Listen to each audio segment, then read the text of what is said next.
एक राज्य में एक बार एक सन्यासी आया और सीधा राजा के महल में चला गया। उस सन्यासी की वेशभूषा को देखकर राजा के किसी भी सिपाही ने उसे अंदर जाने से नहीं रोका। वो सन्यासी सीधा राजा के दरबार में चला गया। सन्यासी को अपने सामने खड़ा देख राजा ने उनसे पूछा, आप कौन हैं और क्या चाहते हैं?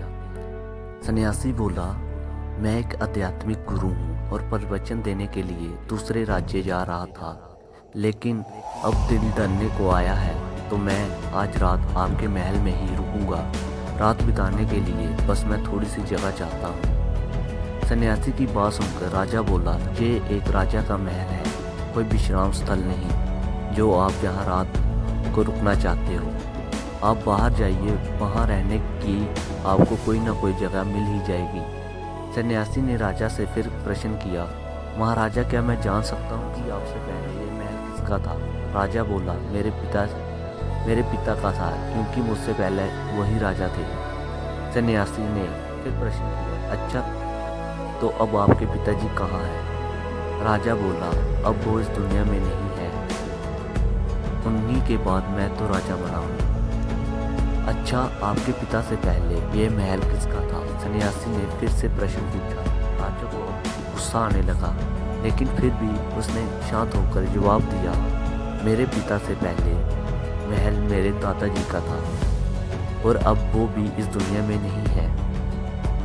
अब सन्यासी बोला, ये जगह जो ना कल तुम्हारी थी और ना ही तुम्हारे जाने के बाद ये किसी और की होगी। इस संसार में लोग कुछ ही समय रह पाते हैं और फिर चले जाते हैं। जहाँ हम अपना समय बिताते हैं वही हमारा विश्राम स्थल है। ना तुम इससे अपने साथ लेकर जा पाओगे, ना ही कोई और बताओ, ये महल एक विश्राम स्थल नहीं है तो क्या है? राजा उनकी बात समझ गया और हाथ जोड़कर माफ़ी मांगने लगा। उसने सन्यासी को रुकने की जगह दे दी। दोस्तों, इस बात से हम क्या सीखते हैं? दोस्तों, ये बात तो हम सभी जानते हैं कि इस संसार में हम कुछ भी लेकर नहीं आए हैं और ना ही कुछ लेकर जा सकते हैं। हम खाली हाथ आए हैं और खाली हाथ ही जाना है। जब तक हम इस संसार में हैं तो मैं या मेरा इस चक्कर में ना पड़े।